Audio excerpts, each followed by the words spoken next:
بەڵێ بەردەوامین سارا ئێساش گفتوگۆی بابەتی تەوەری یەکەمان بە سوپاسەوە لەگەڵ میوانەکەمان لە شاری هەولێرەکەین.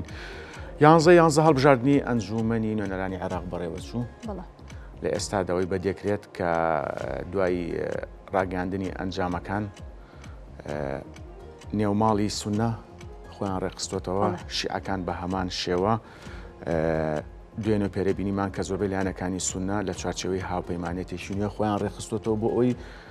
بە گڕوتینێکی نوێەوە بێگرتووی بچنە نێو پەرلەمانی داهاتوی عێراقەوە، شیعەکانیش بە هەماشەوە. ئەوی لەمای ڕابردوو دایبینی چارچەوەی هەماهەنگی ڕاستە چەند ناکۆچێک لە نێوان باڵەکانی ناو چارچەوەی هەماهەنگیە، بەڵام لەگەڵ ئەوەشدا ئەوان مەبەستیانە یەک کاندید دوجار پێشکەش بکەن. ئەوەی گرنگە ئێستا ئێمە باسی بکەین یەکخستنی یاخود کۆکردنەوەی لایەنە سیاسیەکانی کوردە وەکو هاوشێوەی سونەکان و شیعەکان بۆ ئەوەی بە گڕوتین یاخود بە هێزێکی پتەوە بچنە پەرلەمانی داهاتوی عێراقەوە بۆ لەبەر ئەوەی پارێزگاری یاخود کار بۆ بەدیهێنانی سەرجەم مافە دەستوریەکانی هاوڵاتیان هەرێمی کوردستان بکەن موچە و دۆستینەوە. بەڵێ ئەگەر تاوای لایەنەکان نەتوان یەکتر بگرن و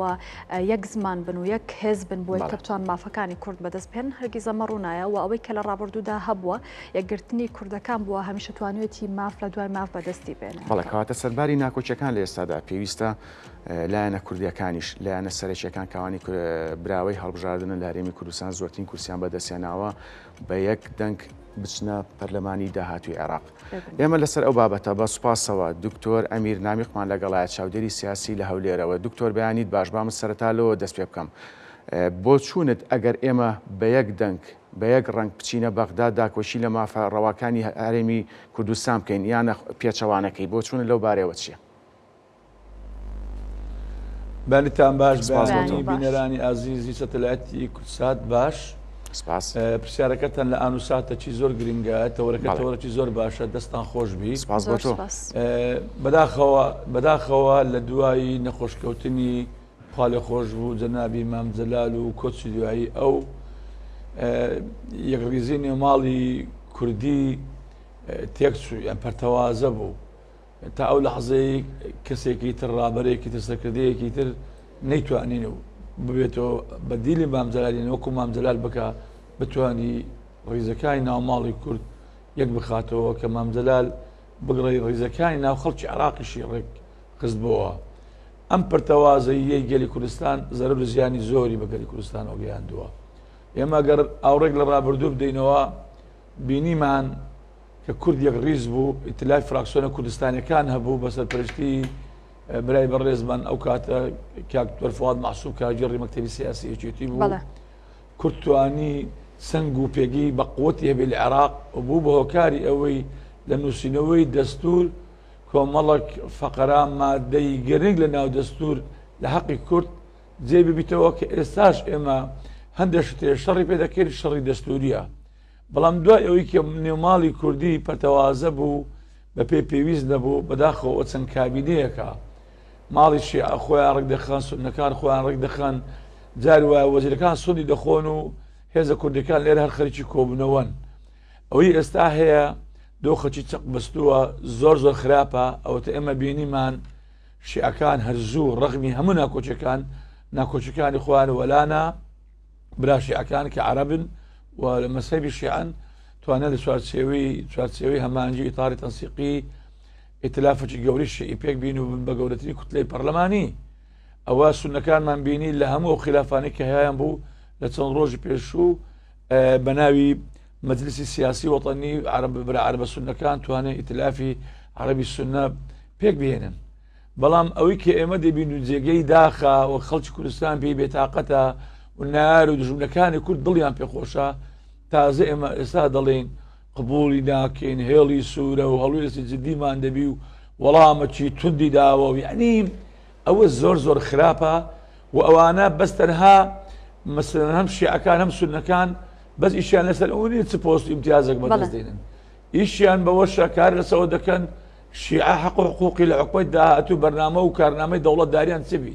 سونەکان بیر لەوە دەکەن حەق و حقوقی سونە و بەرنامە و کارنامەی دەوڵەتداریان لە خزمەتکردنی ناوچە سونیەکان چبی. بەڵام ئێمە ئەگەر گەلی کوردستان و هێزە سیاسی براوەکان ئەگەی یەکڕیز نەبین یەکگرتوو نەبین تەبا نەبین کارنامەیەکی دەوڵەتداری حکومتداری مافەکانی کوردمان نەبی. بەڵێ دکتۆر ببوورە بەس ئێمەش چۆن نتوانین لە ئێستاە وەکو پێشتر سەرۆک مامجەلال توانوێتی ئەوە بەدەست بهێنێ کە لە ڕابردوودا بەدەستی هێناوە لە ئێستادا چی بکرێ بۆی وەکو پێشووتر بەهێز بین و تەواوی مافەکانی کورد بەدەست بهێنرێ؟ دەستخۆش ئێمە وتم ئەگەر ئێمە بەهێز بین یەکگرتوو بین تەبا بین دەتوانین کارتەکانمان بەهێز دەبی کارتی بە قووەتمان دەبی و لە ناو خۆمای اتفاق دەکەین کاندیدمان دەبی بۆ پۆستە سیادی و قیادیەکان پۆستە وەزاریەکان بەڵام بە تەنیا پۆست و ئیمتیاز گرنگ نییە. ئیمتیاز بۆ خەڵکی کوردستان کێشەکانی خەڵکی کوردستان داخوازەکانی خەڵکی کوردستان کێشە ئابوووریەکان کێشە سیاسەکان مەسەلەی موچە مەسەلەی خاک و خەڵکی کوردستان مەسەلەی مادەی سەتوچل مەسەلەی دەستور و چۆن دەتوانین ئێمە یەکڕیز بین. ئێمە ناکرێ لە بەرامبەر عێراق لە بەرامبەر 329 کورسی کورد بە هەمووی تا ئێستا ناگاتە 6 کورسی داوای تەوافق بکەین داوای تەوازن بکەین داوای شراکەتی ڕاستەقینە بکەین داوای هاوپەیمانی بکەین داوای ئەوە بکەین نابی بە کورسی با بڵێن مافەکانی کورد تەسەڕفی لەگەر بکرێ و هەنگاوی لەگە باژرێ بەکو واقع دیفاکتۆ دەبێت تەحمل لەگەڵ کورد بکرێ بەڵام لە ناو خۆی خۆمان ئێمە نەتوانین زیاتر لە ساڵێک کە پەرلەمانی کوردستان هەڵبژاردنی کردووە تا ئێستا نەتوانین پەرلەمان کۆ بێتەوە حکوومەتێکی یەکگرتووی شەراکەتی ڕاستەقینە هاوپەیمانێکی یەکگرتووی نێوانە هێزانانی کە لە ناو حکوومەتەکە بەشدار دەبن پێچی بهێنین تا ئێستا نەمانتوانیوە لە ناو خۆمان ئەو چەند ڕۆژێکە لە 11 هەڵبژاردن کراوە تا ئێستا نەمانتوانوی یەک کۆبنەوە بکەین هێز لایەنە سیاسەکان کۆبنەوەکی لووتکێ بکرێ بۆی ئیتلافی فراکسیۆنە کوردستانیەکان پێک بینین کاکە ناکۆچەکانی خۆمان لە کوردستان هەرچی شتەکە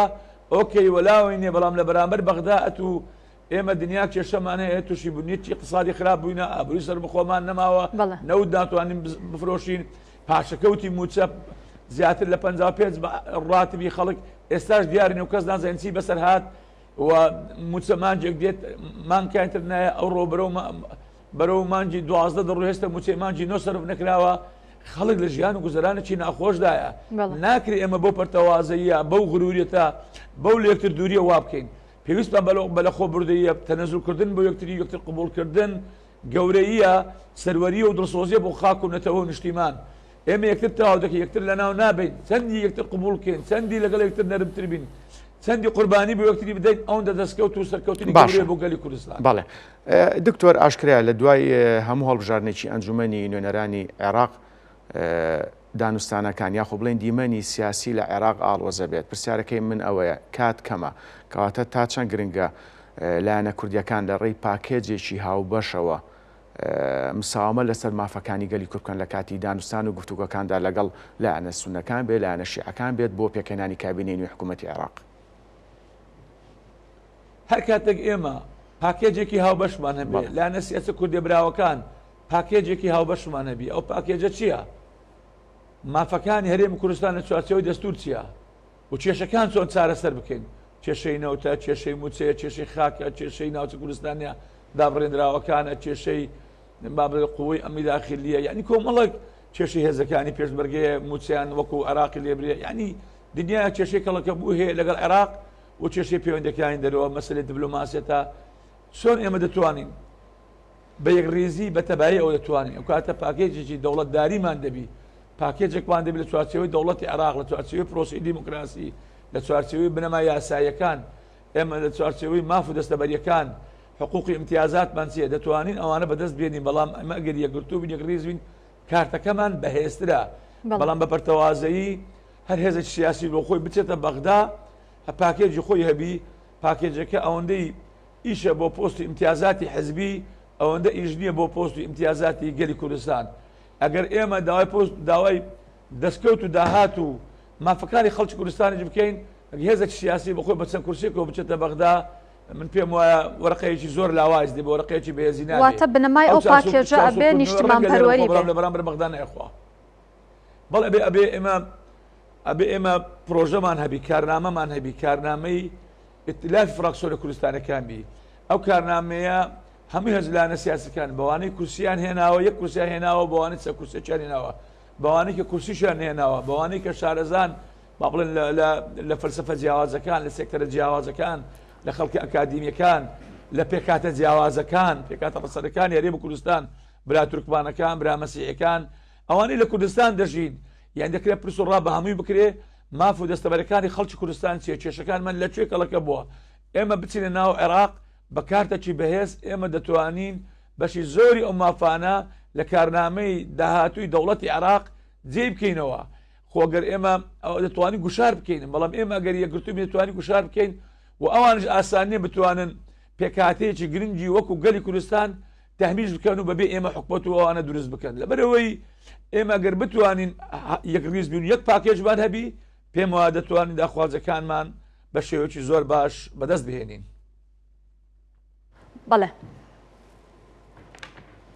بەڵێ کاتە دکتۆر بە بۆچوونی بەڕێزە لە ئێستادا تا چەندێک کات ماوە بۆەوەی لایەنەکان کۆ ببنەوە واتە باسمان لەوە کرد کە زۆر پێویستە و بنەماکەشی بنەمای نیشتیمان پەروەری بێ و تەواوی ئەو شتانێک کە لە ئێستادا لەوانێت بەشێک لە لایەنەکان چاویان لەسەر بێ و گرنگە بەڵام لە ئێستا تا چەند گرنگە یاخود چەندێکمان ماوە بۆی لایەنەکان یەکتر بگرنەوە ئەوەی کە لە پەرلەمانە پێویستە بەدەستی بهێنن. بڕۆکە کاتمان زۆر کەم لە بەردەست ماوە کات زۆر نییە کات زۆر خێرایە خێرا دەڕۆە یعنی مەبینیمان براشیعەکان و براسوونەکان لە فترەیەکی و سەقفێکی زەمەنی زۆر کەم لەبەرەوەی ئەوان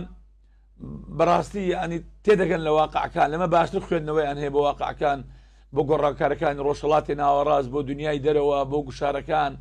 بۆ هەموو تەنگژە و ئاڵۆزیەی کە لە ناوچەکە ڕوودەداتن و بوونی هەیە بۆ بنەما ئابوووریەکان بۆ سەقامگیری وڵات هەرزوو ئەوان ناکۆچەکانی خۆیان وەلا ناو بیریان لەوە کردوتەوە لە چوارچێوەی چەند خاڵی لە چوارچێوەی چەند با بڵێن فەقەرەیەکی گرنگ ئیتلافیان بۆ خۆیان پێکێنە ئێمە کاتمان زۆر لە بەردەستدان نییە ئەوەی یە خاڵی یەکەم لەبەرەوەی ئەوان لەسەر ئێمە ناوەستن ئەوان بەرنامەی خۆیان دەست پێ دەکەن پەرلەمانی عێراق کۆ دەبتەوە و سەرۆکایەتی پەرلەمان و کۆمەڵەشت کۆ دەبنەوە ئێمە نەگەینە یەک پێمان دەڵێن ئەو پۆستەکەتان لە بینی خۆتە ئیتفاق دەکەن باش ئەگەرنا ئێمە بۆ خۆمان یەکلای دەکەنەوە بە چەرکانی دەک دەچینەوێ بەڵام ئێمە ئەو کاتە شەڕی ئێمە شەڕی پۆست دەبێ شەڕی امتیازاتی حزبی و شخصی دەبێ بەڵام چەند شەڕی نەتەوە و گەل و نیشتیمان دەبێت چەند نەتەوەی چەند شەڕی هەرێمی کوردستان دەبێت داخوازەکان دەبێت کێشەکان دەبێت تەنگژەکان دەبی ئەو بابەتان دەبێت لە چوارچێوەی دەستور ماف و ئستحقاقاتی خەڵکی کوردستانە لەبەرەوەی ئەمڕۆ گەلەکەمان لە بەردەم ڕێگای هات و نەهاتدا لە بەردەم قۆناغی چارن و سازدایە کە ڕێگای هات و نهاتی لێبەر دەکرێت ڕێگە هاتەکەی ئەوەیە تەبابینی یەکڕیز بین کارنامەیەکی دەوڵەتداریمان هەبی بۆ هەرێمی کوردستان لە بەرامبەر بەغدا لە چوارچێوەی دەستور بچین بۆ تەفاوس ڕێگە نەهاتەکەی ئەوەیە ئێمە بۆ پەرتەوازایی بچین و خەریکی داخوازی و داواکارەکانی حزبی سیاسی و مەنسەب و پۆست و ئیمتیازاتەکان بین بەڵام لەو نێوەندەدا لە 2000 گەلی کوردستان زەرە دەکا بەدڵنیایی و کاتە گەلی کوردستان زەرە دەکا هەمووی هەزولانە سیاسەکانی زەرە دەکەن لە بەروی ئەو کارتە بەهێزیان نابی خودی خۆشیان ئەو سەنگ و قوتیان نابی لە بەرامبەر دەوڵەتی عێراق و وڵاتانی ڕۆژهەڵاتی ناوەڕاست و دنیای دەرەوەش. بەڵێ باشە دکتۆر ئێمە باسمان لەوە کرد کە کات کەمە و تەنانەت بە شوێکی گشتی ڕەوشی سیاسیش لە عێراق دیمەنی سیاسی هەستیارە باشە ئەگەر لە کاتێکە شیعەکان لە ماوەی چەند ڕۆژی داهاتوە ڕێککەوتن لەسەر ئەوەی کاندیدێک بۆ پۆستی سەرۆک وەزیران بخەنە ڕوو بە هەمان شێوە سونەکان بۆ پۆستی سەرۆکایەتی پەرلەمان هەرچەنە ئەوترە سونەکان داوای پۆستی سیادی تریژەکەن بەڵام لەگەڵ یەکلایکردنەوەی ئەم پۆستە سیادیانە لەلایەن سونەکان و شیعەکان فشارەکان بۆ سەر لایەنە کوردیەکان زیاتر نابێت؟ طبعا ئێستا فشارەکان دەست پێ دەکات بەڵێ مەسەلەن تۆ ئێستا واز لەوە بێنە ئەمە شیعەیە ئەمە سونەیە دوو ئیتلاف دوو فراکسیۆن دوو ئیتلافی گەورەی عێراقی هەیە و شیعەکان و سونەکان بەڵام لە بەرامبەردا ئێمە نەمانتوانیوە ئیتلافێکی گەورەمان هەیە بەلایەنی کەم ببینی هێزی سێم نەمانتوانەوە ئیتلافە پێک بینین واتە ئێمە چەند فراکسیۆنێکی بچووک بچووکین لە چوارچێوەی 20 کورسی 25 کورسی 27 کورسی و لە چوارچێوەیانەین بەڵام یەک کورسیش زۆرە 10 کورسی 5 کورسی چەند یەک کورسی زۆرە لە پەرلەمان ئێمە چەندی پەلە بکەین فراکسیۆنە کوردیەکان بە معارەزە و ئۆپۆزیۆ کە لە هەرێمی کوردستان وجودیان هەیە ئێمە لە بەرامبەر بەغدا پێویستە کارنامەیەکی هاوبەشمان هەبێ ئەو کاتە بە پێی نسبە و تەناسب دەکرێت ئستحقاق و پۆست و ئیمتیازاتەکانیش دابەش بکرێتن. بەڵێ دکتۆر درێژە کێشانی ئەوەی کە لە ئێستاە بەم شێوازەیە نابێتە هۆیەوەی کە لە داهاتوودا لە ئەنجومەنی نوێنەرانی عێراق و کێشەکانی کە لە ڕابردوودا کێشەکانی کورد هەیە بەردەوام بە یاخود خراپتر بێ؟ کێشەکانی لە کابینەکانی ڕابردوو ئێمە بینیمە لە کابینەکەی حەیدەر عەبادیەوە تا لەگەر ئێستا هیچ کابینێک لە عێراق لەسەر ئێمە ڕانەوەستان پێشوشدا ئاماژەم پێدا ئەوان گەیشتە قەرەعات و کێتر ئەرزێ لەبارە پەرلەمان کۆ دەبتەوە و ئیتر دەست بە کارەکانی خۆی دەکا و کارە یاسایەکان جێبەجێ دەکات لەوێ دەستور هەیە و قانون هەیە لە چوارچێوە قانونا ئیشکارەکانی خۆیان دەکەن وەکو لای خۆمان نییە حکومەت کارە بەڕێکار بێ هەتا کاتێکی زۆر نادیار پەرلەمان بە ساڵ کۆ نەبتەوە نەتوان دەستەی سەرۆکاتی حکومەت پێک بێنیتن یەکتر قبول نەکەین ئێمە بمانوێ هەموو پۆستە مهمەکان بۆ لایەنی سیاسی بەڵام ئەو پۆستانێت دەتەوێت ئەوەیە ناتەوێت هەر ئەوەیە یعنی بەو شێوەیە ئەوان وانین ئەوان دەستور و قانون و بەرژەوەندەکانی گەلی عێراق و بەرژەوەندی عێراقی عەرەبی و عەرەب با بڵێن لە دەپارێزن ئەوان وەکو ئێمە نین بەداخەوە ئێمە بەرژەوەندەکانی گەلی کوردستان لە ئاستی پێویستدانیە لە بەرمەسائلی حزبی و قۆڕخکاری و خۆفرسکردن و چاوسورکردنەوە و هەڕوجیف و دەست بە سەداگرتن هەموو سوڵتە و دەسەڵاتانەی کە لە هەرێمی کوردستان هەیە کە واقعی هەرێمی کوردستانیش نمچە واقعەکە وەکو عێراق کو عێراق بە ئاسانی ناتوانندری عێراق بەتەنی عێراقی شیعە بێ بەتەنی عێراقی سوننە بێ عێراقی دوای پرۆسی ئازادی عێراق و ڕوخانی ڕژێمی ڕەتەرفاشیستی بەغدای پێشوو ڕژێمی سەدام زۆر جیاوازە عێراق پێویستی بە عێراقی شیعەکانە سوننەکانە و کوردەکانە لە هەرێمی کوردستانیش هەرێمی کوردستان پێویستی بە هەموو هێژلانە سیاسەکانە بە تایبەتی هەر حکومەتێکی یەکگرتو و شەراکەت ڕاستەقینە بێوێ حکمی هەموو کوردستان بکە پێویستی بە یەکێتی نیشتیمانی کوردستان و پارتی دیموکراتی کوردستانە بۆ یەکە حکومەتێکی هەرێم هەبێ ئەو حکومەتی هەموو خەڵکی کوردستان بی حکومەت بەبێ یەکێتی نیشتیمانی کوردستان هەتا دێگەڵە حکوم دەکا کە دەتوانی حکومەتێک بی لە چوارچێوەی هەولوری دۆک دەبی حکومەت بەبێ پارتی دیموکراتی کوردستان دیسان تا دێگەڵە حکوم دەکاتن لەبەرەوە ڕەنگە ئاسان نەبی بتوانی سەرپەرشتی هەموو هەرێمی کوردستان بکە لەبەرەوە ئیلا لە 2000دا توافق و گونجان و یەکتر گەیشتن بە هاوبەشی بە تەفاهم و یەکتر قبولکردن بە شەراکەتی ڕاستەقینە دەتوانین ئێمە یەک ریز بین. بەڵێ دکتۆر من دوا پرسیارە لێ یەکەم گریمان کورد بە هیواشین هەروە بێت بە یەک دەنگ یاخود بە یەک پاکێج چووە بەغداد وەکو چاودێرێکی سیاسی پێشببینی چێ بێت لەسەر چارەسەرکردنی دۆسی هەڵپەسێراوەکانی نێوان هەولێر و بەغداد چ دۆسینەوت بێت موچە خۆران بێت یاخود بودجە بێ بە شێوەیەکی گشتی ئایا لە کابینەی داهات و یاخود لە خولی نوێی ئەنجومەنی نوێنەرانی عێراق ئەم بابەتە درێژخایانە بێت؟ من ئومێد دەکەم ئەچەندە ناکرد بێ ئومێدیش بین ڕەنگە هەوڵێکە بێ لەلایەن هێز و لایەنە سیاسەکان و بەشێک لە سەرکردە کارەکان و بە تایبەتی سەرۆک پاڤڵ لە هەوڵی ئەوەدایە ینی حەزیش دەکا و ئاوەتە خوازە لە هەرێمی کوردستان یەک ریز بین و تەبابین و بە یەکگرتووی گەلی کوردستان بچێتە بەغدا و پێم وایە گەر ئێمە یەک پاکێج بین لە هەرێمی کوردستان بە یەک پرۆژە بڕۆین بۆ ئەوێ کارتەکانمان بەهێز دەبی دەتوانین بەشێکی زۆر داخوازیەکانمان جێ بکەینەوە لە کارنامەی داهاتووی دەوڵەتی عێراق. بەڵێ بەڕێز دکتۆر ئەمیر نامیق چاودێری سیاسی سوپاس ڕاستەخۆ لە هەولێر لەگەڵمان بوون سەرکەوتوو بن. بەڵێ.